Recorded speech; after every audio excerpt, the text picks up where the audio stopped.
आज हम क्या पढ़ेंगे, तो आज हमारा जो पॉलिटी है क्लास है, इसमें हम देखेंगे कि संविधान के भाग कितने हैं, कौन कौन से हैं, कहाँ कहाँ उनका वर्णन है। तो आप जान चुके हैं अब तक कि भारतीय संविधान में 395 अनुच्छेद है, 22 भाग हैं और 12 अनुसूचियां हैं। 12 अनुसूचियों के बारे में आपको हम 2 दिन से डिस्कस कराते आ रहे हैं। आज फिर एक बार रिवीजन कराएंगे। हमारा मकसद ये होता है कि यहाँ से बोलते बोलते जो इतने भी इम्पोर्टेंट चीजें जो परीक्षाओं में पूछे जाते हैं वो आपको हम कंठस्थ करा दे किसी भी तरह से, तो वो हमारा मकसद है। तो आज हम क्या पढ़ने जा रहे हैं, तो 22 भाग के बारे में संविधान के पढ़ने जा रहे हैं। सबसे बड़ी बात है, जैसे संविधान क्या है कि एक पुस्तक है, ये पुस्तक है तो उसमें होगा इस चैप्टर में ये पढ़ना है, इस चैप्टर में ये पढ़ना है, इस चैप्टर में ये पढ़ना है। तो कुल मिला के देखें तो भाग वही है कि 1 नंबर भाग में ये पढ़ना है, 2 नंबर भाग में ये पढ़ना है, 3 नंबर में ये पढ़ना है।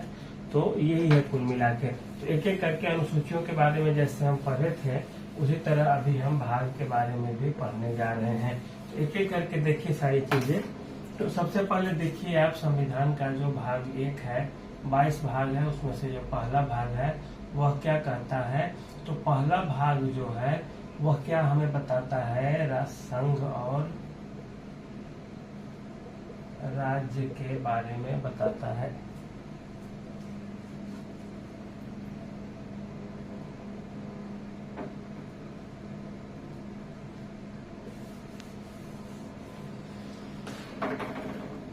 जो हमारे संविधान का पहला भाग है वो क्या बताता है, भाग 1 बताता है संघ और राज्य का जो अधिकार क्षेत्र है उसके बारे में बताता है। भाग पहला कि संघ जो है अर्थात केंद्र कैसे राज्यों का निर्माण करेगा, कैसे कम करेगा, सीमा कैसे बदला जाएगा, इन सब चीजों को पहला भाग बताता है। इसमें पहला भाग में क्या है, अनुच्छेद 1 से 4 तक जो है वो इसका चर्चा करता है। अब भाग 2 में क्या है, तो भाग 2 में नागरिकता का जिक्र है, कौन भारत के नागरिक होंगे, कैसे भारत की नागरिकता ली जाएगी, इससे जुड़ी हुई चीजें हैं। भाग 3 में क्या है, तो भाग 3 में मौलिक अधिकार की चर्चा है, अर्थात मौलिक जो अधिकार आपको मिले हुए हैं अनुच्छेद 12 से 35 तक मौलिक अधिकार का वर्णन है। नागरिकता का कहाँ से कहाँ है, तो 5 से 11 तक अनुच्छेद है ये सारे। तो अनुच्छेद 5 से 11 तक में नागरिकता की चर्चा है। मौलिक अधिकार का जो वर्णन है भाग 3 से संबंधित है, नागरिकता भाग 2 से संबंधित है, संघ राज्य क्षेत्र जो है वो भाग 1 से संबंधित है। अब भाग 4 से क्या संबंधित है, तो भाग 4 से नीति निर्देशक तत्व जो संविधान के हैं वो संबंधित है। ये हम बाद में भी पढ़ेंगे एक एक करके। नीति निर्देशक तत्व संबंधित है भाग 4 से, इसका वर्णन कहाँ है, अनुच्छेद 36 से 51 तक नीति निर्देशक तत्व की चर्चा की गई है। अब आते हैं भाग 5 में। भाग 5 में क्या है, तो भाग 5 से पहले एक छूट रहा है जो 4 का है, नीति निर्देशक के साथ में ही है। यह क्या है, तो यह है मूल कर्तव्य। मूल कर्तव्य की जो बात है वो क्या है, तो मूल कर्तव्य जो आपको बताए थे सरदार स्वर्ण सिंह समिति की सिफारिश पे 42वें संविधान संशोधन से जोड़ा गया था 1946 में, मूल कर्तव्य मौलिक कर्तव्य वो है, तो वो भाग 4 क में शामिल किया गया है। तो ये देख लिए भाग 1 में संघ और राज्य क्षेत्र के बारे में है, उसकी सीमा उमा कैसे होगी वो है। भाग 2 में नागरिकता का जिक्र है, भाग 3 में मौलिक अधिकार का वर्णन है, भाग 4 में नीति निर्देशक तत्व का, भाग 4 क में मूल कर्तव्य। ये सब परीक्षाओं में सीधे पूछी जाती है कि मूल कर्तव्य का वर्णन संविधान के किस भाग में है, तो 4 क में है।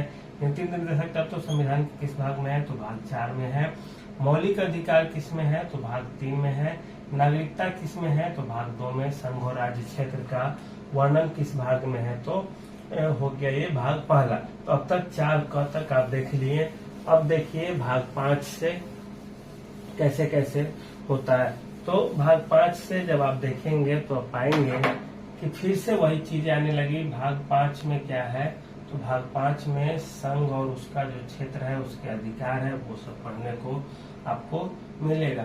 भाग 6 में क्या है, तो भाग 6 में राज्यों के बारे में आपको पढ़ना होगा।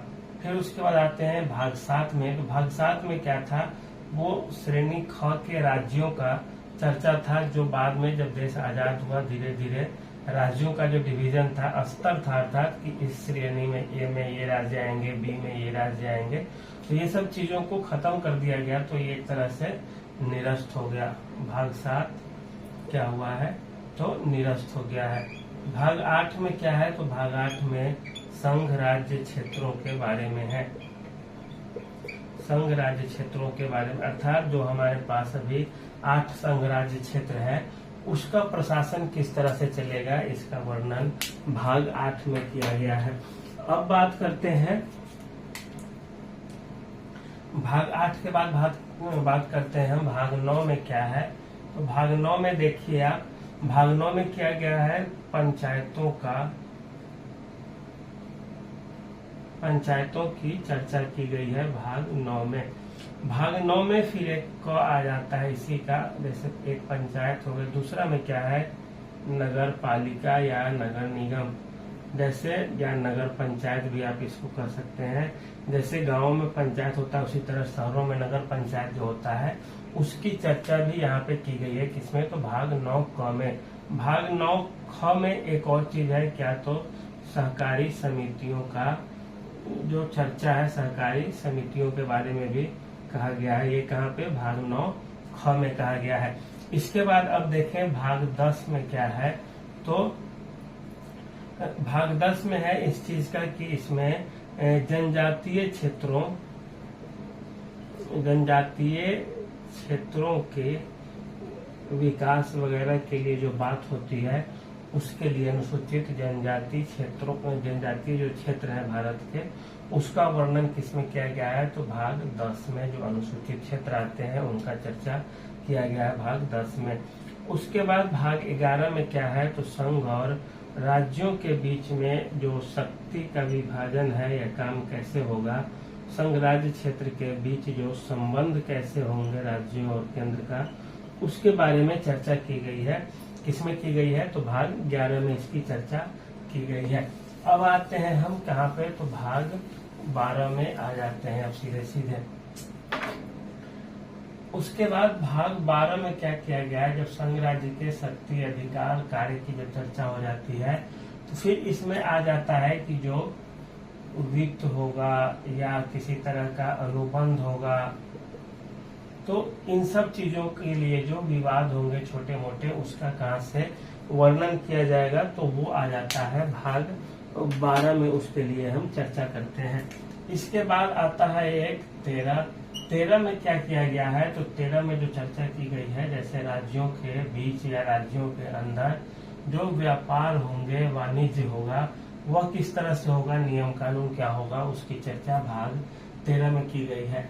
भाग 14 में क्या है, इसमें राज्य और केंद्र के अधीन आने वाली सेवाओं के बारे में चर्चा की गई है। 14 जैसे राज्य लोक सेवा आयोग, जो आप लोगों का एग्जाम लेगा, जैसे बीपीएससी हो गई, उत्तर प्रदेश पीसीएस है, तो इन सब चीजों के लिए, या केंद्र सरकार के लिए जो संघ लोक सेवा आयोग है, जिसे यूपीएससी कहा जाता है, वो भी आती है इसी श्रेणी के। भाग 14 में ही उनका वर्णन किया गया है। भाग 15 में क्या है, तो भाग 15 में निर्वाचन, जो चुनाव होते हैं, उसमें कितने सदस्यों की कितने सदस्य होंगे निर्वाचन आयोग में, चुनाव कैसे होगा, क्या होगा, इन सब चीजों का जो वर्णन है वो भाग 15 में किया गया है। अब फिर आते हैं भाग 15 के बाद भाग 16 में क्या है, तो भाग 16 में है कि जो कुछ विशेष जातियां हैं या जातीय समूह हैं, उनकी चर्चा की गई है भाग 16 में। भाग 16 में जो है कुछ जाति विशेष के लोग या जाति समूह होगा, कुछ जातीय समूह, कुछ विशेष समूह होंगे, तो उसकी चर्चा की गई है भाग 16 में। भाग 17 में क्या है, तो इसमें भाषा का वर्णन है, मतलब जो राजभाषा होगा, भारत की राजभाषा क्या है, हिंदी है, तो इससे संबंधित कई सारी चीजें हैं जो भाग 17 में है, वो भाषा से संबंधित है। भाग 18 में बात करें तो भाग 18 किससे संबंधित है, तो यह आपात उपबंध से संबंधित है, अर्थात संवैधानिक तंत्र जब विफल होने लगे तो इमरजेंसी कैसे लगेगी देश में, उसके बारे में चर्चा की गई है। भाग 19 है, इसका कोई वैल्यू नहीं है, ये आपको न पढ़ना है न याद करना है, इसको सीधे सीधे लिखा जाता है प्रकीर्ण। अगर वैसा पूछ भी दे जबरदस्ती तो आप बोल दीजिएगा कि प्रकीर्ण है। अब आ जाता है भाग 20। भाग 20 किससे संबंधित है? तो संशोधन से संबंधित है, और ये आपको याद रखना है। ये बहुत ज्यादा इम्पोर्टेंट है कि संशोधन का प्रावधान संविधान के किस भाग में है। तो भाग 20 में है संशोधन का प्रावधान, भाग 19 नहीं, भाग 18 में है। आपातउपबंध भाषा का जिक्र या राजभाषा की बात किस संविधान के किस भाग में की गई है? तो 17वें भाग में की गई है। भाग 16 में क्या है? तो जातीय समूहों का जो वर्णन है। भाग 15 में क्या है? तो निर्वाचन की बात की गई है, निर्वाचन आयोग की बात की गई है। इसके अलावा जो राज्य लोक सेवा आयोग होंगे या केंद्र संघ लोक सेवा आयोग, उसका वर्णन किसमें है? तो भाग 14 में है।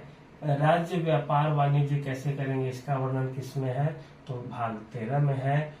वित्त के लिए, अनुबंध के लिए किसी तरह का या कैसे कैसे पैसों का बंटवारा होगा, ये सब चीज कहाँ किस भाग में है? तो भाग 12 में है। इसके अलावा भाग 11 में क्या था? राज्य और संघ के बीच शक्तियों का एक तरह से बंटवारा या कार्य या रिश्ते कैसे होंगे, संबंध क्या होगा, वो था। भाग 10 में क्या पढ़े थे हम? संविधान के भाग 10 में पढ़े थे कि जो अनुसूचित जनजातीय क्षेत्र होगा उसके लिए क्या क्या प्रशासन के क्या क्या प्रावधान होंगे, वो पढ़े थे हम भाग 10 में। भाग 9 में क्या देखे थे? पंचायत के बारे में देखे थे। इसके अलावा नगर पालिका या नगर निगम के बारे में देखे थे। और उसके बाद क्या देखे थे? तो सहकारी समितियों का जो वर्णन था वो किसमें था? भाग 9 में था। अब फिर एक बार हम फिर से कर लेते हैं जल्दी जल्दी में, तो फिर आप यहाँ पे देखते चलिए एक बार, फिर आप एक बार दो बार देखेंगे तो आपको फिर याद हो जाएगा, और नहीं भी होगा तो फिर आपको यहाँ से हम रिपीट कर करके डिस्कस कर करके आपको याद दिला देंगे कई सारी चीजें। जैसे धीरे धीरे अभी 5 मिनट फिर से ये करने के बाद हम देखेंगे पहले क्या क्या पढ़े हैं हम, वो आपको याद है कि नहीं। तो ये भाग है, तो फिर से एक बार रिपीट कर दें कितने हैं? 395 अनुच्छेद है, 22 भाग है, 12 अनुसूचियां हैं, 12 अनुसूची करा दी गई है। भाग के बारे में पहले भाग में क्या है? तो इसमें संघ सरकार की और राज्य के जो पावर है, शक्ति है, कैसे कैसे नए नए राज्यों का निर्माण होगा, कैसे दो को एक में मिलाया जाएगा, वो सब इसमें आता है, संघ और राज्य की शक्तियों के बीच में। तो ये कौन सा है? तो भाग 1 है। भाग 2 में क्या चीज पढ़ना है? तो भाग 2 में नागरिकता का जिक्र है, वर्णन है। भाग 3 में क्या है? तो भाग 3 में मौलिक अधिकार के बारे में जानना है आपको। भाग 4 में क्या है? तो भाग 4 में 2 है, भाग 4 है और दूसरा 4 क है। भाग 4 में क्या है? तो नीति निर्देशक तत्वों के बारे में आपको पढ़ना है, वो है भाग 4। भाग 4 क में क्या है? तो मौलिक कर्तव्य के बारे में है। जैसे भाग 3 में मौलिक अधिकार है, उसी तरह भाग 4 क में मौलिक कर्तव्य के बारे में बताया गया है। इसके बाद भाग 5 में क्या था? तो भाग 5 में संघ के बारे में पढ़ना था हमें। भाग 5 में क्या था? तो संघ के बारे में पढ़ना था। फिर भाग 6 में क्या था? तो भाग 6 में राज्यों के बारे में पढ़ना है। भाग 7 का क्या था? यह निरसित कर दिया गया, समाप्त कर दिया गया है। भाग 8 में क्या था? संघ शासित क्षेत्रों जैसे दिल्ली है, चंडीगढ़ है, पौंडीचेरी है, उसके प्रशासन के बारे में बताया गया है। किसमें? तो भाग 8 में पढ़ना है वो सब चीजें। इसके बाद भाग 9 में क्या पढ़े थे? इसमें पंचायतों का प्रोविजन है कि पंचायती राज संस्थाएं कैसी होंगी, ये कैसे बनी थी पंचायती राज संस्था की व्यवस्था? 73वें संविधान संशोधन अधिनियम के माध्यम से। कब? तो 1973 में हुआ था। तो आपसे पूछा जाएगा ये भी 73वां संविधान संशोधन किससे संबंधित है? तो पंचायतों से संबंधित है। कब हुआ था? तो 1973 में हुआ था। और पंचायतों का जो वर्णन है संविधान के किस भाग में किया गया है? तो भाग 9 में किया गया। अनुसूची की बात की जाएगी तो 11वीं अनुसूची। तो ये अभी अनुसूची कराएंगे तो आपको याद हो जाएगा। फिर देखिए भाग 9 में पंचायतों का है। फिर इसके बाद नगर पालिका या नगर निगम का भी है वर्णन। फिर इसके बाद सहकारी समितियों का भी वर्णन 9 में ही है। भाग 9 में क्या क्या है? पंचायत, नगर पालिका और सहकारी समितियों के बारे में। भाग 10 में क्या चीज के लिए आप पढ़े थे अभी? तो भाग 10 में क्या था कि अनुसूचित क्षेत्रों के लिए, अनुसूचित जनजातीय जो क्षेत्र थे जनजातीय क्षेत्र, उसके लिए आपको भाग 10 में पढ़ना है। इसके बाद क्या था, तो भाग 10 के बाद भाग 11 था। तो भाग 11 में क्या पढ़ना था आप लोगों को, तो भाग 11 में पढ़ना था संघ और राज्य के बीच में संबंध कैसे होंगे, इसके बारे में आपको चर्चा करना है। तो अब देखते हैं अब क्या है, भाग 10 और भाग 11 के बाद फिर क्या है, तो भाग 11 के बाद अब आपको क्या पढ़ना है, तो भाग 12 पढ़ना है।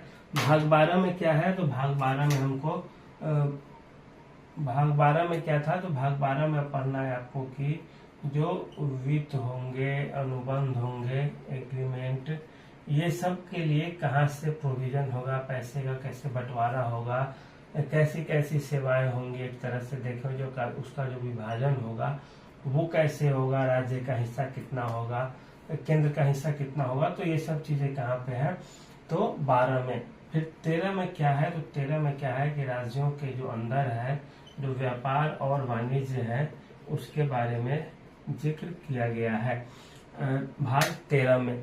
उसके बाद भाग 14 में क्या किया गया है, जो विभिन्न तरह के सेवाएं हैं उन सेवाओं के बारे में बातें की गई हैं, जैसे राज्य के स्तर पर राज्य लोक सेवा आयोग और संघ के स्तर पर संघ लोक सेवा आयोग, जैसे बीपीएससी हो गई और यूपीएससी, इनका वर्णन किस में है, तो भाग 14 में की गई है इसका वर्णन। भाग 15 में क्या है, तो भाग 15 में निर्वाचन आयोग का जिक्र है, ये आप याद रखेंगे। इसके बाद भाग 15 के बाद क्या था, तो भाग 16 पढ़ना था आपको। भाग 16 में क्या था, तो कुछ विशेष जातीय समूहों के लिए जो विशेष प्रावधान थे विशेष जातीय समूह के लिए वो आपको देखना है भाग 16 में। भाग 17 में क्या था आपको पढ़ना था, तो भाग 17 में आपको पढ़ना था कि जो भाषा संबंधी राजभाषा से संबंधित चीजें हैं वो भाग 17 में है। इसके बाद भाग 18 में क्या था, तो भाग 18 में आपात उपबंध, जो इमरजेंसी पढ़े थे हम, अनुच्छेद 352, 356, 360, वो इसमें है, किसमें, आपात उपबंध में है।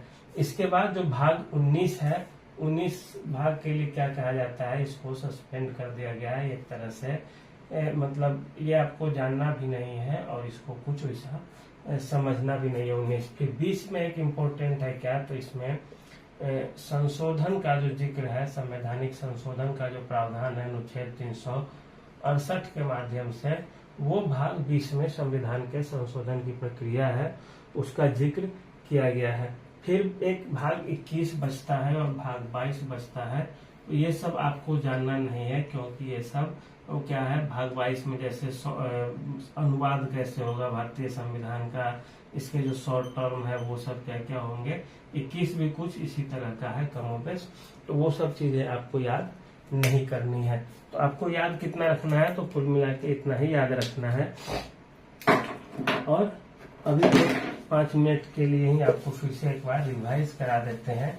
रिवाइज क्या कराएंगे, तो सबसे पहले जो 12 अनुसूचियों के बारे में पढ़ाए थे उनसे सवाल पूछे जाते हैं, भाग के स्तर पे जो जो पूछे जाते हैं आपको हम बता दिए यहाँ पे, और चीजें धीरे धीरे स्पष्ट होती जाएगी जैसे जैसे समय बीतेगा, आप समय हमारे साथ दीजिएगा। और इसके बाद यहाँ पे एक अनुसूची जैसे कल बताए थे 12 अनुसूची है हमारे संविधान में, तो उसमें क्या क्या है, पहली अनुसूची में क्या है, संघ और राज्य के जो क्षेत्र है उसके बारे में हमें पढ़ना है। भाग 1 और अनुसूची 1 दोनों लगभग सेम ही है। दूसरी अनुसूची में क्या था, तो जो कई सारे राष्ट्रपति उपराष्ट्रपति जजेज वगैरह थे उनके वेतन और भत्ते के बारे में बात की गई थी, वेतन और भत्तों के बारे में। तीसरी अनुसूची में क्या था, तीसरी अनुसूची में शपथ किस चीज का लेंगे उसका जिक्र था। चौथी अनुसूची में क्या पढ़े थे हम, तो चौथी अनुसूची में राज्यों का जो राज्यसभा में प्रतिनिधित्व है उसके बारे में हम चौथी अनुसूची में देखे थे।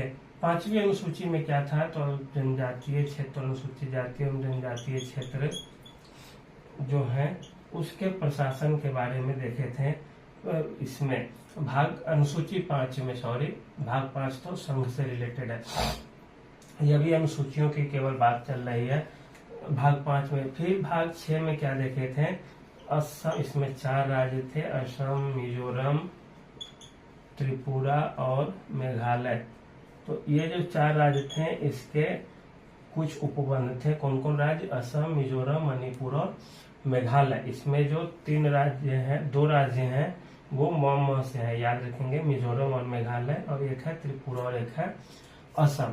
तो भाग 6 में क्या था? तो ये भाग 7 में क्या था? संघ और राज्य के बीच में जो शक्तियों का विभाजन है उसके बारे में आप पढ़े थे। क्या था? तो यहाँ पे संघ सूची थी, संघ सूची, राज्य सूची और समवर्ती सूची। समवर्ती सूची में हम क्या देखे थे? शिक्षा क्या है? समवर्ती सूची है। बिजली क्या थी? तो समवर्ती सूची थी। विवाह से रिलेटेड जो कानून था वो क्या था?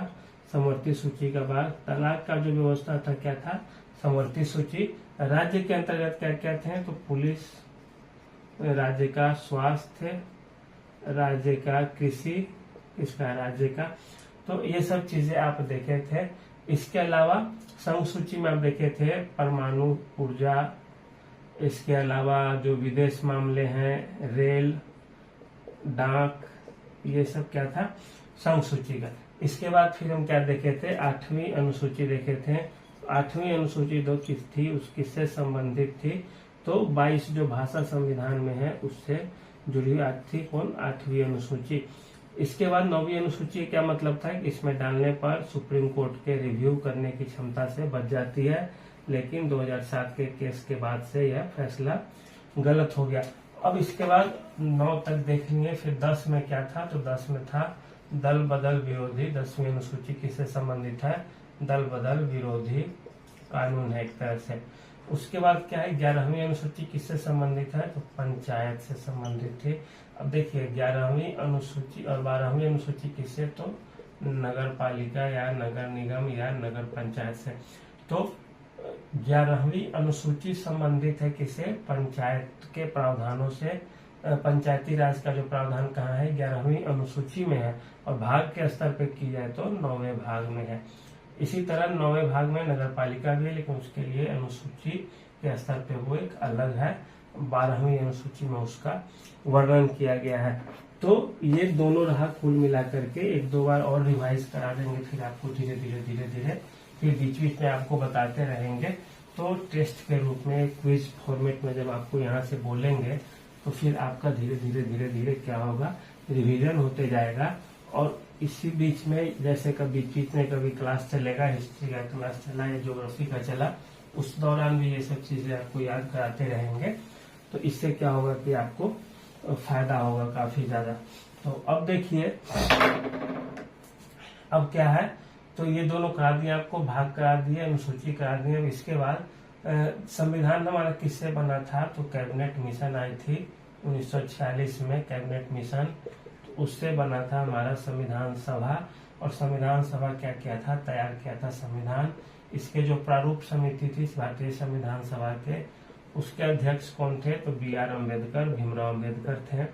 भीमराव अम्बेडकर संविधान सभा में कहाँ से चुन के आए थे? तो बंगाल से आए थे चुन के। लेकिन जब बांग्लादेश और पाकिस्तान, तो पाकिस्तान का ही पार्ट था पहले बांग्लादेश, जब पाकिस्तान अलग हुआ तो ये कहाँ से आए? फिर चुन के महाराष्ट्र से। ऐसे आपसे सीधे पूछा जाए कहाँ से चुन के आए थे, तो बंगाल से चुन के आए थे।